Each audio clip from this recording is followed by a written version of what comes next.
Hi and welcome to this latest 10x leadership video. This week what we're going to do is talk about flipping it, and I've said that it's for better problem solving, but there's a whole load of benefits that you can get from using a flip it mentality, and I'll talk you through the details. It's linked to last week's video, which was episode 31, successful leaders have a growth mindset. So it's another mindset type video, and it actually is very, very closely linked to episode 31, which is why I'm doing it next. Just imagine that if the way you are thinking about a problem is the reason that you're stuck on it, and that if you can change the way you think, again a bit like the previous video about growth mindset, if you can change the way you think, you might just solve the problem. And this is what the book Flip It is all about. I've had this book for many years, and actually I had an old boss as well who I suppose taught me the same sort of thing about thinking about things from lots of different angles. And Michael's book here is a really good book. At the moment it's £5 on Amazon, so really cheap for the paperback version. We'll put a link to it in the description. This isn't about selling the book though, although I'm sure Michael will be very pleased if you buy it. I'll be honest, it's a slightly odd book. It's not just a leadership book. It's about a whole series of scenarios and a whole series of aspects of life, I suppose, and how, as Michael's put on the front there, how to get the best out of everything. So it's a really, really interesting book. I recommend you get it, recommend you have a read. It's quite a short book as well, and it's one of those you can just pick up and put down as you need to. But really, one of the things he talks about in it, to sort of illustrate the point of how changing your mindset, how thinking about things differently makes a massive difference, is he talks about really why and how. So there's lots of people who get stuck in the sort of why space. Let's not confuse it with the 5 whys that we've talked about in one of the previous videos about getting to the root cause. This is about where people are saying things like, why haven't I got the time for this? Or why does this always happen to me? Or why don't I know the answer to this? And as you can tell from, the phrasing there, those are all very, they're very negative, negatively loaded questions. And again, some people are a bit bored of me saying it, but it links to the ladder of accountability again. And these are things that, for me, are in the sort of bottom half. It's feeling like a victim, feeling like, somebody else has got control. Whereas, what Michael Heppel and I would recommend is that you sort of turn that on its head. And instead of thinking about the why and the negative, what you're thinking about is, instead of why haven't I got time for this, how can I find some time? It's much more empowering, much more controlling, much more positive. So why does this always happen to me? Instead of thinking that, think, well, how can I ensure this doesn't happen again? So how can I learn from the experience and the problem that I've had, rather than seeing it just as a negative? And then the third one, turning it on its head and looking at the how, instead of why don't I know the answer to this, well, who do I know who knows? So instead of it being a blocker, think of it in a positive context, and I can go and find somebody who knows the answer to this. Job done. And I just wanted to illustrate how easy it is for us to think that we're right about something and think that we know the answer, but actually looking at things from a different angle really does show you that you were wrong all along. So the first illustration of this is this. You've probably seen this hundreds of times. certainly on social media. I mean, both of those people are right, aren't they? But if they just stick to their own perspective, they're never going to realise that the other person is also right.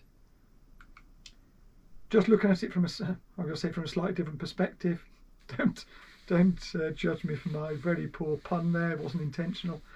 Again, sometimes we're convinced that things are as we think they are from our perspective. You can see this shape here. If you were shining a light from the right hand side to the left hand side, that cylinder, the shadow it would cast would actually look like a square. And of course it isn't a square. Well, you know, I say that, it is, if actually you take it from the sort of shadow perspective and from that right hand side. If you shine a light from the left hand side to the right hand side, it shows that you've got a circle. And actually it's neither a square nor a circle, it's actually a cylinder. So, you know, I thought that's a really good example of how different perspectives show us that, you know, what we thought was the truth isn't the truth at all. And then finally, this third example is this just looks like a sort of very ordinary railing, but actually when the sun shines through it, it makes it into a keyboard. I mean, obviously not a technically correct keyboard, but it's a keyboard nevertheless. And if you only ever look at the physical railings and you don't look at the shadow, you're not going to see that. So, you know, this video is all about flipping things and looking at things from different angles. So let's just do some illustrations of that then. Some sort of real world ones that aren't just pictures. So the left hand side here is the sort of limiting ideas that we've had or that we see, and then the right hand side is the much more freeing, much more opportunistic approach that we could be taking. So, you know, you might hear, as a leader, you might hear people saying things like this, you know, I'm stuck in a dead-end job. I mean, you know, the role that I've got, I hear people sometimes thinking that, you know, that's the case. And if you flip it, you know, what you could do is think, well, what can I learn from this role that will help me get my dream job? So seeing it as a stepping stone rather than an end and an absolute in itself.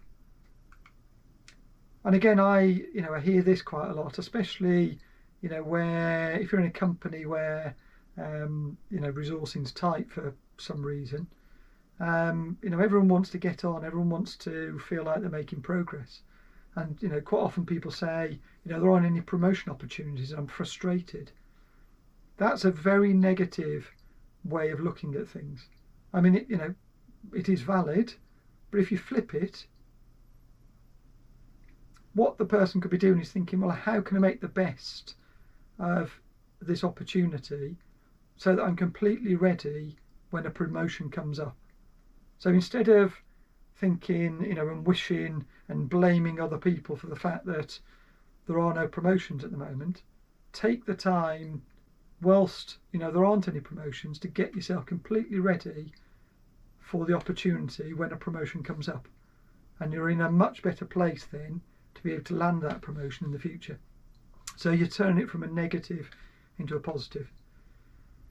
The other thing is, another example is, you know, you hear people saying, well, I'm not good at X, but so I need to fix it. And sometimes that's true, and we talked about that in the growth mindset, didn't we? About not being held back, not thinking that, you know, that's the absolute position and you can't ever get any better. But, you know, to flip this one on its head, it could be that we just use a strengths-based approach. And I might do a video about that in a future video. So don't worry about the things that you're not good at. Focus on the things that you are good at. And in this case, they're not good at X, but they're great at Y and Z. Well, use those talents then. Use those talents and abilities and see what you could be doing with those and how you can help your team, your organisation, yourself, be better. And finally on this page, you know, some people say, well, my team and customers keep criticising me. Flip that. think about, actually my team and customers are providing me with invaluable feedback to help me get even better. And I've put the word even better in there because, that's what it is for me. It's not about, people don't provide feedback usually to be negative and to be horrible. They provide it to help people not repeat the same mistakes and to get even better than they currently are. So those are some examples. They're sort of more focused on individuals, and you might find yourself saying some of those things on the left hand side. And as you can see, the power of a sort of flip it mentality is that you can really turn those around. And it's not, some people might think it's just putting a silver lining on things or being hopelessly optimistic, but it isn't. There are some real practical benefits of doing these things, and I'll touch on those in the last slide. As this is a leadership channel, what I wanted to talk about was some examples related to leadership. So Microsoft of old was adversarial, it was very, very competitive and fought with everyone and wanted to be the best and wanted to stop other people getting on. And it had a sort of know-it-all culture where it rewarded people who knew it all or thought they did, and rewarded people based on their individual achievement. And it had, I don't know, I can't remember the exact phrase, it was like a sort of winner's circle where they picked people who were the absolute best in their organisation, sort of heroes as they called them, and sort of lauded them as, look, this is what we want everyone to be. But of course that just generated more competition. The sort of flip it version of that, when Satya came in as the new chief exec, he has taken Microsoft from being a sort of an organisation that fought everyone else and stopped other people from doing things, sometimes until they went bankrupt, to being an integrator, being at the centre of everything and passing data from one to the other, and working with other technologies and tools, because that's where the sweet spot is. But also what they've done is they've turned their culture around, and I've had quite a few conversations with Microsoft about their culture, and they've turned it into a learn-it-all culture where what they do is they reward collaboration, they will reward support. When they're doing their reviews with individuals, what they want to know is, well, what learning have you done? And they don't really care what learning it is, whether it's directly related to their role or not, because the art and act of learning has a positive benefit on individuals. But also they want to know how individuals have helped others in the company or customers. And I've worked with Microsoft quite a lot in the past, and I've really seen a change in how they operate, and they are really, really interested in helping customers get better and use their technology, or in fact other people's technology, to meet their needs. So they're a much more sort of inclusive and much more positive company to work with than they used to be. And that's because Satya came in and changed the culture. The second example is electric vehicles. Not too long ago they were seen as slow, they had limited range, they were unappealing. In fact, they were a joke, weren't they? People had, if we think of things like the G-Wiz, a little tiny electric vehicle that had a load of car batteries in it, and it had a really short range, and it wasn't a high quality car at all. It was a bit of a joke, really. Elon Musk, whether you like him or not, has positioned EVs as luxurious, highly desirable, really high performance. And what he's also done is he's made sure that they are sold directly to the customer. So he's taken out that layer of dealerships to make them, well, slightly more cost effective, but to help Tesla as a company be able to sell directly and keep the profits for themselves. So Elon has completely turned that sort of, not just the electric vehicle market, but really the car market on its head. The other is traditional taxi services. If we'd stuck with what we had, which was, in my day it used to be you had to ring up and then somebody would turn up as a private hire. If you were lucky, there were some black cabs about. But flipping that, companies like Uber and other ride-sharing companies have completely turned that on its head. You have a load of people who are driving taxis, as part of a gig economy. So, they might have other activities they're doing, and at certain points in the day, they decide they want to do some taxi work. In which case, they can turn their app on, and the app will connect them to customers. And this is obviously very technology focused, and the technology has allowed this service to exist. And from a customer perspective, it's allowed us to have an app, see where the taxi is, how long it's going to take to get to us, how much the taxi is going to cost before we've even booked it. It's fabulous technology, but it's completely turned the taxi industry on its head. And the last example here is about traditional banking. It was physical buildings. You could only access your money and the services during limited hours. And really, in some ways, it was very controlling on behalf of the bank. It was almost like the money was their money, and if they were lucky, they let you, get hold of it or do what you wanted to do with it. And companies like Monzo Bank, they've completely turned that on its head. Monzo is a fully online bank. There are others out there, of course. It's an app-based service, and what they're interested in is transparency, ease of use, and it's all about being customer focused. So it's making sure that the customer gets what they want rather than what the bank wants. So customers in control. And those have come about because of leaders who have thought differently and have looked at, for examples there, looked at traditional ways of doing things and completely turned them on their head. So my request to you really is to ask yourself, what's the opposite perspective to one that you currently have? And it could be about anything, but just think about what's the complete opposite of what you sort of believe or you think currently, and just explore that. Just be open to trying that and seeing what that leads to. And I think the other good exercise is just to think about a problem you're facing now and ask yourself, well, what would happen if I flipped my view entirely? So again, it links to some of the conversations we've had before about not being constrained. I've talked before about when I'm trying to solve problems, I push all the constraints out of the way to begin with, because we're going to get constrained anyway, but you don't want to start off in a constrained position.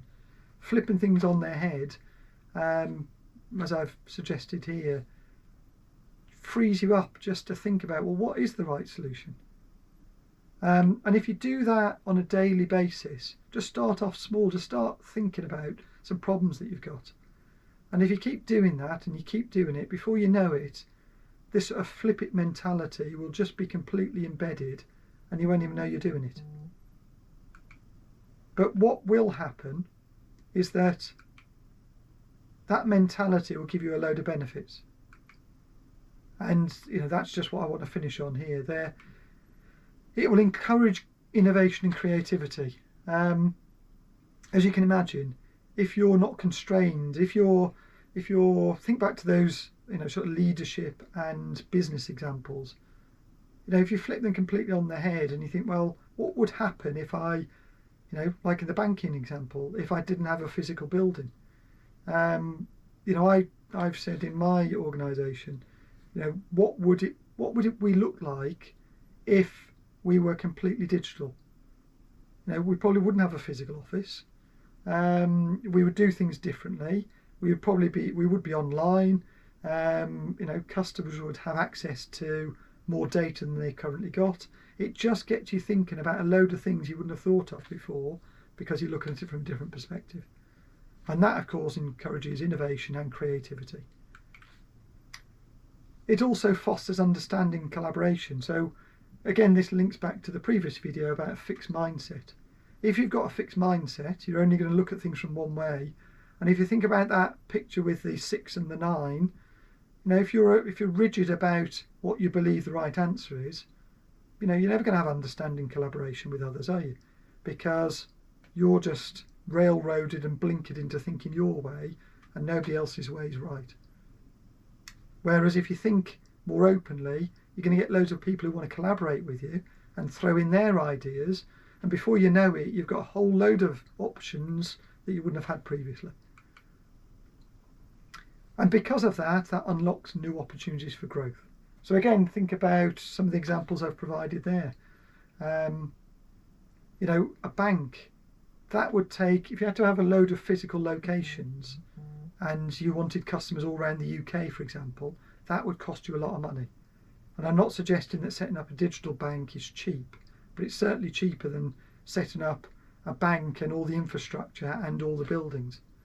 So it does unlock opportunities, and we saw lots of that during COVID, didn't we?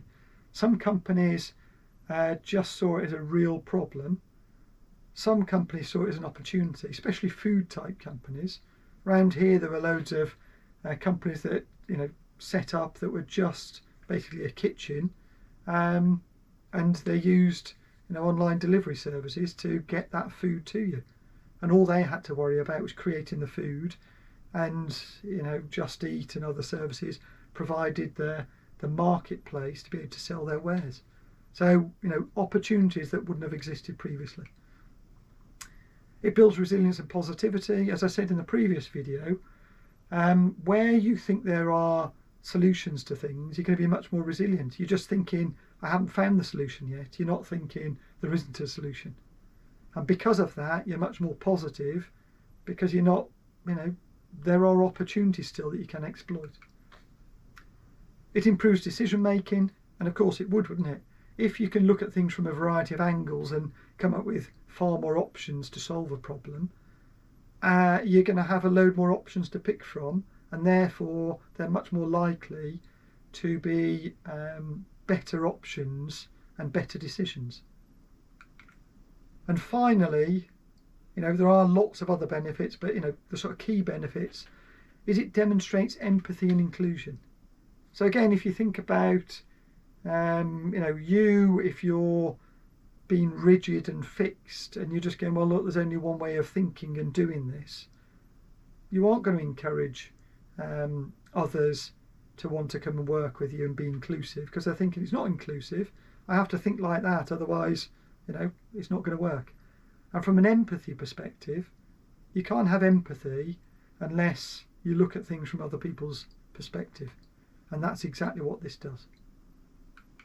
So for me, this is a fantastic tool, I suppose, and a fantastic way of looking at things. So the book's called Flip It. I would really recommend you go out and buy it and read. There's a ton of more detail in there. There's all sorts of examples for all sorts of bits of your life. There's a great example in there about savings, for example. And it's when I read it, I was thinking, well, that's a really good way of doing it, and I would not have thought of doing it like that. So it's not just a book about the principles like I've talked about here. It gives you some practical examples in all sorts of walks of life that you might find beneficial. I would recommend that you have a flip it mindset and a growth mindset, but just give it a try. Go and see how it works. Start off small and grow it. Help your team to do this as well, and see what difference it makes to them. I think just at the end of these videos, I always say, if you like this video, please give it a thumbs up, please like, please subscribe.